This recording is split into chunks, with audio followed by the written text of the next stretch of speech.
नमस्कार। आज हमारे साथ फिर से मौजूद हैं मिस्टर आकाश मन्हास जो कि स्टूडेंट हैं university of law Jammu, department of law.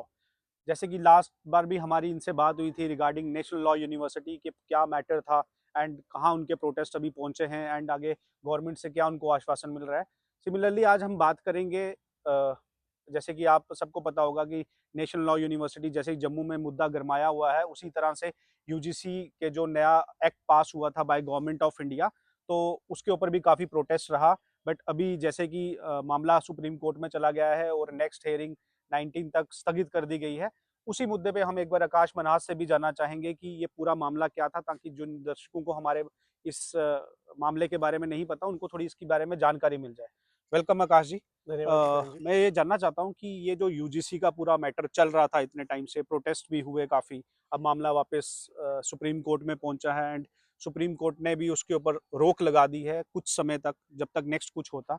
तो आप मेरे को पूरा बताइए कि ये पूरा मैटर क्या था, ताकि जिनको नहीं पता उनको कुछ पता चल सके। देखिए, सबसे पहले करण जी आपका बहुत-बहुत धन्यवाद कि आप धन्यवाद। इस विषय पे बोल रहे हैं यूजीसी। यूजीसी जो न्यू रूल्स 2026 जो आए, जैसे ही ये पब्लिक डोमेन में आए तो इसका बहुत सारे छात्रों ने, छात्र मैं संगठनों ने आपको इसका रोकना विरोध। चाहूंगा, माफी करिए। ये यूजीसी है क्या एग्जैक्टली मेरे को शुरू से बताइए, कि जिसको नहीं पता बिल्कुल जीरो से, उसको थोड़ा पता चल सके। ये यूजीसी क्या है कि यूनिवर्सिटीज ग्रांट काउंसिल है। ओके। ये एक गाइडलाइंस निर्धारित करती हैं कि यूनिवर्सिटीज कॉलेजेस किस तरीके से काम करते हैं, राइट। पैरामीटर्स क्या रहेंगे, एक परमिशन का एक रेगुलेटरी बॉडी कह सकते हैं आप, उस जी। तरीके का काम करती है। देखिए, इन्होंने एक नई गाइडलाइंस लाई, तो जैसे ही ये पब्लिक डोमेन में आई तो बहुत सारे छात्रों ने, छात्र संगठनों ने इसका, जनरल कम्युनिटी के उन्होंने इसका विरोध प्रदर्शन किया। लेकिन अभी जैसे ही अभी रिसेंटली सुप्रीम कोर्ट में इसका पीआईएल दायर हुआ और सुप्रीम कोर्ट ने इसे पे रोक लगा दी कि जो गाइडलाइंस है उन्हें रोका जाए, तब तक आप जो आपकी पिछली गाइडलाइंस है 2012 की, उन्हें कंटिन्यू किया जाए। हम्म। आप देखिए कि विरोध प्रदर्शन हो रहा था, कोई भी पार्टी, कोई भी लीडर, चाहे वह सत्ताधारी पार्टी से हो या विपक्ष से हो, किसी ने भी इस मुद्दे पे बात नहीं की। तो उसके बाद जैसे ही सुप्रीम कोर्ट ने इसे रोक लगाई, तो बहुत सारे राजनीतिक दलों की भी इस पे प्रतिक्रिया थोड़ी-थोड़ी आने लगी। अब आपका जैसा कि प्रश्न था कि इन्हें लाया क्यों गया है? तो इनकी चुप्पी ये चीज़ क्लियर बताती है कि ये लाया था तो सिर्फ़ वोट बैंक की पॉलिटिक्स के लिए, सिर्फ़ अपीज़मेंट के लिए। इसका मैं उदाहरण देना चाहता हूँ। हमारे पास पहले ही एससी, एसटी एट्रोसिटीज़ एक्ट था, जिसमें केवल एससी और एसटी समाज के थे। लेकिन ये यूजीसी की गाइडलाइंस थी, इसमें कहा गया कि जो डिस्क्रिमिनेशन है अगेंस्ट एससी, एसटी, ओबीसीज़, इन्होंने ओबीसीज़ को भी इसमें ऐड कर दिया। आप देखिए जो पिछले चुनाव हुए 2024 के, जिसमें जो अभी सत्ता में पार्टी बैठी हुई है, उनकी सीट्स में बहुत ही डाउनफॉल आया, उनका वोट शेयर काफ़ी कम हुआ और उसमें उन्होंने देखा कि जो ओबीसी समाज था, उनसे कहीं न कहीं नाराज़ था। इन्होंने क्या किया, सरकार ने क्या काम किया, एक कुछ ये अपना ओबीसी समाज, एससी समाज, एसटी समाज को अपीज़ करने के लिए इन्हें इसमें डाला गया, लाया गया। अब हमारा प्रश्न ये है कि जो जनरल कैटेगरी के स्टूडेंट्स हैं, जनरल छात्र हैं जिन्हें स्वर्ण कहा जाता है, जिसमें आपके ठाकुर, ब्राह्मण, अपने राजपूत क्षत्रिय। राजपूत, क्षत्रिय, लोहार ये आते हैं, क्या इनके साथ डिस्क्रिमिनेशन नहीं होता है? आपने अगर यूजीसी की गाइडलाइंस लानी थी, अगर आपने यूनिवर्सिटीज़ में डिस्क्रिमिनेशन, देखिए मैं ये नहीं कह रहा हूँ कि यूनिवर्सिटी में डिस्क्रिमिनेशन नहीं होता है या एससी, एसटी समाज से डिस्क्रिमिनेशन खत्म हुआ है। डिस्क्रिमिनेशन है, कम हुआ है, ठीक है, लेकिन डिस्क्रिमिनेशन तो किसी से भी हो सकता है ना। यूनिवर्सिटी में आपने गाइडलाइंस लानी थी, यार आप बात करें डिस्क्रिमिनेशन तो डिस्क्रिमिनेशन अगेंस्ट स्टूडेंट्स की लाएँ। ठीक है, आपने क्या किया, ठीक है, आरक्षण देना है, कुछ भी देना है, हम आरक्षण पे आपने हम जनरल वालों को आरक्षण से भी दूर रखा। ठीक है, यदि हमें यूनिवर्सिटी में एडमिशन लेना है, हमें मेरिट के बेस पे, हमें पहले आरक्षण के बेस पे बाहर कर दिया जाता है, फीस भी कर दी। ठीक है यार, आरक्षण आप, हम आपसे आरक्षण नहीं माँग रहे, लेकिन हर विद्यार्थी का अधिकार सुरक्षा का है, हम तो सुरक्षा माँग रहे हैं। ठीक है, उसके बाद ये जो गाइडलाइंस आई, इसमें क्या देखा गया, देखिए जो रूल्स बनाने की बैक में कहीं न कहीं एक रोहित वामला जी का केस है। वह उनकी ह वह सुसाइड कर लेते हैं, उसपे आरोप लगता है कि वो उसपे दूसरे विद्यार्थियों ने तंग कर रहे थे। समहाउ चलिए जो सुसाइड हुआ वो केस चल रहा है। लेकिन आपने देखिए आपने क्या किया, आपने रोहित जी के नाम पे पूरे समाज को तोड़ दिया। आपने कहा एक दलित छात्र का शोषण हुआ। आपने ये नहीं कहा कि एक छात्र का, एक स्टूडेंट का एक्सप्लॉइटेशन हुई। रोहित जी क्या थे? रोहित एक छात्र थे, लेकिन आपने इसको छात्र नहीं, आपने एक दलित छात्र बना दिया, आपने छात्रों को, समाज को तोड़ दिया। और सरकार को भी पता है कि जो कॉलेज में विद्यार्थी आते हैं या यूनिवर्सिटीज में आते हैं, वह आपके 18 साल से ऊपर वोटर के वो है। आप इन्हें जात पात के नाम पे दौड़ा रहे हो।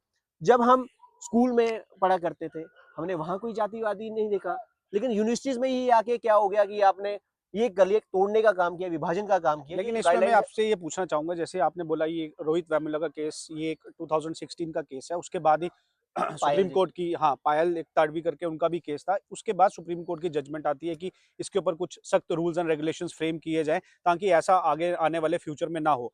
बट बिल्कुल। वही बात आती है कि 18 से लेकर अभी 25 या 26 तक गवर्नमेंट कहाँ सोई हुई थी, जो इन बिटवीन उन्होंने कुछ नहीं किया, और अचानक से एकदम 26 में आके उन्होंने ये एक तरह का एक्ट पास करके, जैसे आप बोल रही है कि जनता जो प्रोटेस्ट कर रही है उनके ऊपर थोप दिया गया। इन बिटवीन जो भी फासला रहा वो कहाँ, वो गैप क्यों था? देखिए, जैसे ही ये रोहित जी वाला इंसिडेंट हुआ, पूरे नेशन वाइड इस पे आउटरीच रहा, उसके बाद पायल जी का उदाहरण आया, और मुझे लगता है बहुत सारे ऐसे केसेस ऐसे हुए भी हों जिनका हमें पता नहीं है। तो लेकिन देखिए, उसके बाद सुप्रीम कोर्ट ने कहा कहीं न कहीं कानून बनाने थे। लेकिन ऐसा तो सुप्रीम कोर्ट ने नहीं कहा कि जो लोग फेक या फ़ॉल्स एलिगेशन लगाएँगे या जो सिद्ध होते हैं, जैसे आप पे आरोप लगता है, वो सही में सिद्ध नहीं होता है। क्या उन पे कोई पेनल्टी, कोई पनिशमेंट का प्रावधान नहीं रखना चाहिए था क्या? आप सीधा एक जो है वर्ग है, जर्नल है, आप पहले से ही उसे कह रहे हो कि यही एक्सप्लॉइट कर रहा है, ठीक है। अगर वह गिल्टी प्रूव नहीं होता है, तो क्या जो उसे पे फेक एलिगेशन लगाता है, उस पे इस प्रकार के नियम नहीं होने चाहिए कि जिससे उसे सज़ा मिले? लेकिन आपको ऐसा नहीं लगता कि कहीं ऐसे अभी भी ऐसे हिंदुस्तान में भी ऐसी कई जगह हैं, कुछ ऐसे एरियाज़ हैं, कुछ फार फ्लंग कह लीजिए, कुछ गाँव जहाँ पे अभी भी ये शोषण की प्रतिक्रिया चलती है, जिनको आप बोलते हैं एससी, एसटी कास्ट के साथ? देखिए, मैंने पहले भी कहा कि डिस्क्रिमिनेशन कहीं खत्म नहीं हुआ है। लेकिन आप जैसे यूनिवर्सिटीज़ की ही बात करें, यूजीसी के ही एक आंकड़ा आता है जिसमें ये कहा गया है कि 3 करोड़ छात्रों का एक सर्वे किया गया। मुझे एग्ज़ैक्टली याद नहीं है कि ये सर्वे किसने किया था, कि यूजीसी का है कि कहाँ से है। बहुत सारे डिबेट्स में आपको दिख भी जाएगा, ये कन्फर्म नहीं है। उसमें से क्या है, 378 स्टूडेंट्स पे ही है कि जिन पे ऐसे उत्पीड़न जिनके साथ हुआ है। तो रेशियो देखा जाए 0.001% से भी कम है। तो क्या इतने सख्त कानून लाने की ज़रूरत थी? तो सरकार की मंशा इसमें सिर्फ़ एक था कि अपीसमेंट की, और जो ड्राफ्टिंग कमेटी थी रेगुलेशंस की, उसपे जब फ़ाइल्स जो एलिगेशंस लगाने के लिए उसपे एक पनिशमेंट का प्रावधान था, तो वह फाइनल ड्राफ्ट में क्यों नहीं दिखा गया? तो मुझे ये लगता है कि बस कार्य इन्होंने ये किया क्या है, समाज को तोड़ने का। देखिए, कहीं न कहीं ये हमारी फंडामेंटल ड्यूटी भी है कि अपहोल्ड करना है unity, integrity and sovereignty of country. लेकिन सत्ता ही क्या कर रही है, समाज को तोड़ने का कार्य कर रही है। और कहीं न कहीं ये जो रूल्स लाने का ये था कि बस आपने ये देखा कि एससी, एसटी, ओबीसी जो लगभग आपकी 70 से 80% आबादी है देश की, उसे खुश किया जाए, स्वर्ण वालों के वोट की वैल्यू ही नहीं है। तो मुझे ऐसा लगता है कि वोट बैंक की राजनीति से जो हमारे यूनिवर्सिटीज़, कॉलेज हैं, ये विद्या का मंदिर है, लेकिन सरकार ने इनको एक राजनीति का अखाड़ा बना दिया है, जो कि एक ग गलत काम किया है। लेकिन इसमें एक और चीज़ आती है, जैसे कि आप हर बार प्रोटेस्ट होता है उसमें जनता पहले आ जाती है। मेरा सेम क्वेश्चन रहेगा, आपके जो रिप्रेजेंटेटिव्स होते हैं पर्टिकुलरली जिनको आपने चुन के भेजा है, चाहे वो राज्यसभा, चाहे वो लोकसभा में है, चाहे वो आपकी स्टेट की असेंबलीज में है, ये जो चीज़ें होती हैं, ये जो सेंसिटिव मुद्दे होते हैं, ये क्या उनकी नज़र में नहीं आते? क्योंकि जब भी जनता रोड पे आएगी, हफ्ता 10 दिन प्रोटेस्ट चलेगा, उसके बाद वो आप को सपोर्ट करने के लिए आते हैं। तो उससे पहले वो आपके रिप्रेजेंटेटिव्स कहाँ होते हैं जिनको आपने चुन के देखिए, यही भेजा है? हमारे समाज का दुर्भाग्य है कि ऐसी दशा हो गई है। आपने कहा कि रिप्रेजेंटेटिव बाद में तो आते हैं, लेकिन ये कानून ऐसे हैं कि हर जगह अपने-अपने कॉर्नर पे, अपने घर पे, अपने दफ्तर में ये डिस्कस तो कर रहे हैं कि ये गाइडलाइंस जो आई हैं, गलत आई हैं, लेकिन खुल के कोई समर्थन नहीं कर रहा है। तो मुझे यही लगता है कि वोट बैंक के आखिरकार वह अपनी राजनीति, वोट बैंक पॉलिटिक्स के चक्कर में, अपनी कुर्सी के चक्कर में, समाज के साथ अगर गलत भी हो रहा है, तो उसपे वह चुप्पी कर रहे हैं। तो इसमें ऐसे भी देखा गया है कि जैसे ये अभी जो भी एक्ट पास हुआ है बीजेपी ने लाया है, बट इसमें ये भी देखा जा रहा है कि जो प्रोटेस्ट हो रहा है वो भी बीजेपी के लोग ही कर रहे हैं। सो ओवरऑल कहने का मतलब ये कि बीजेपी ने एक एक्ट पास करती है और सेम बीजेपी ही वापस उसको उसके अगेंस्ट प्रोटेस्ट करती है। इसको आप कैसे देखते हैं? देखिए, ये तो बहुत अच्छी बात है कि अगर जिस पार्टी के लोग ला रहे हैं और अगर हम यानी कि अवेयर हो रहे हैं कि हम क्रिटिसाइज़ कर रहे हैं, हम एक पार्टी लेवल पॉलिटिक्स से उठ रहे हैं। क्योंकि पहले हमने क्या देखा कि पार्टी में एक डिसीजन लिया जाता है, या आप घर की ही बात करें, घर में कोई बड़ा डिसीजन लेता है तो उसे अपोज़ नहीं किया जाता है। तो अच्छा है कि अगर बीजेपी पार्टी ने ही लाया, क्योंकि सत्ता में वही हैं, उन्होंने ही लाया, उन्होंने लेकिन किया, फिर अगर आपको मेंबर ये वो कर लगता रहे हैं, नहीं है मुझे कि लगता है कि वहाँ पे भी संज्ञान लेना आपस चाहिए। में उनका भी कुछ गैप है? क्योंकि अगर आप एक एक्ट एक लेके आ रहे हो तो आपकी जो बाकी आपके साथ वाले हैं, संगी साथी, आपको उनको भी नहीं पता कि आप क्या लेने जा रहे हो, क्या एक्ट पास करने जा रहे देखिए, हो? सबसे पहले ये ना सरकार का बहुत बड़ा फेलियर है। क्यों है? क्योंकि देखिए कोई भी ऑर्डर है या तो वो पॉलिटिकल है या तो ब्यूरोक्रेटिक है। यदि आप ये कहें, सरकार ये कहे कि हमें इसका पता नहीं था और ऐसा आ गया बाहर, तो ये चीज़ गलत है, या तो ब्यूरोक्रेट्स ने किया हुआ है। अगर ब्यूरोक्रेटिक का ऑर्डर आया है तो क्या सरकार की ब्यूरोक्रेट सुन नहीं रहे हैं? तो और दूसरी चीज़ क्या है कि जैसे ही ये अगर गाइडलाइंस आई हैं, बाहर आ रही हैं, क्या आपको दिखा नहीं गया कि ये क्लियरली हमारे आर्टिकल 14 जिसमें equality before law and equal protection of law की बात करते हैं, आर्टिकल 15 जहाँ पे आप बात करते हैं discrimination against on the basis of caste, religion की, ये सिंपल सा है, किसी को भी आप दिखाओ तो आपको दिख रहा था कि ये डिस्क्रिमिनेशन है। आप कह रहे हो कि एक एक्ट को आप डिस्क्रिमिनेशन खत्म करने के लिए ला रहे हो, जातियों को खत्म करने के लिए ला रहे हो, लेकिन इसने कहीं न कहीं जाति को बढ़ा दिया है, मतभेदों को बढ़ा दिया हुआ है। तो ये काफ़ी गलत कानून है।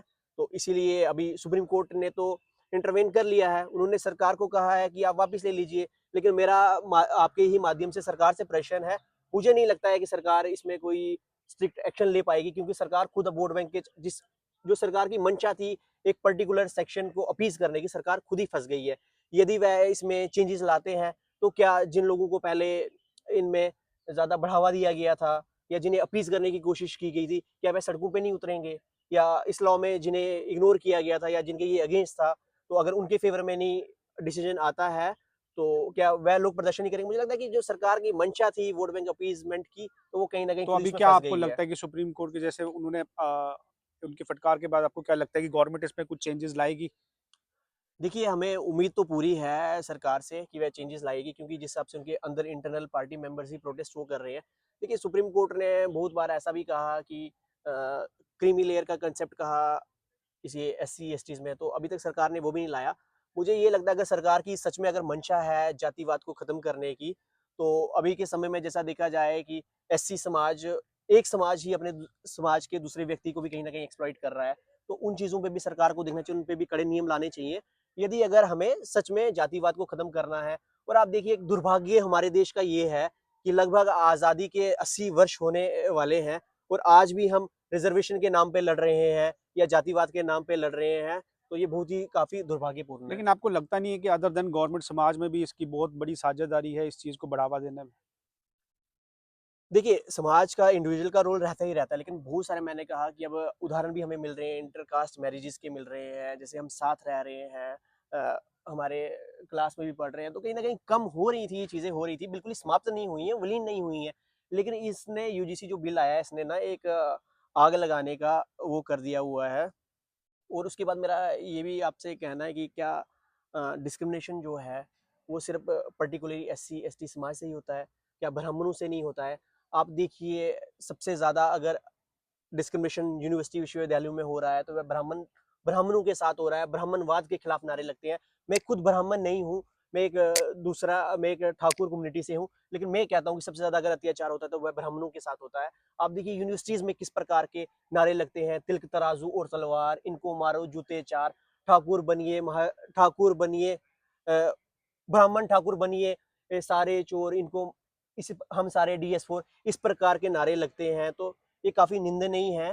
तो डिस्क्रिमिनेशन जो है, अगर यूजीसी को यूनिवर्सिटीज़ के लिए कुछ लाना है, तो वह स्टूडेंट्स के लिए लाएँ, सब जिसमें सब स्टूडेंट्स के खिलाफ जो डिस्क्रिमिनेशन होता है, उस पे बात हो, ना कि पर्टिकुलर कम्युनिटी को पे हो। धन्यवाद आकाश जी, धन्यवाद। ये थे आकाश जी हमारे साथ यूनिवर्सिटी ऑफ जम्मू एलएलबी के स्टूडेंट जिन्होंने अभी हो अपने गई। व्यूज़ रखे हैं यूजीसी के ऊपर। एंड उसके साथ-साथ ही एक ये भी बात है कि गवर्नमेंट तो अपना काम करती है, वो तो कर रही है, लेकिन समाज की भी इसमें बहुत बड़ी हिस्सेदारी है, एक जवाबदेही है कि वो अपने आस-पास रहने वालों को किस तरह से उनसे भाव-तोल रखती है। अगर भेदभाव करोगे, क्योंकि हर चीज़ गवर्नमेंट तो नहीं कर सकती, कुछ चीज़ें एज़ ए हमें रिस्पॉन्सिबल सिटीज़न खुद भी समझनी है और खुद ही उनको एनफोर्स करना है। धन्यवाद।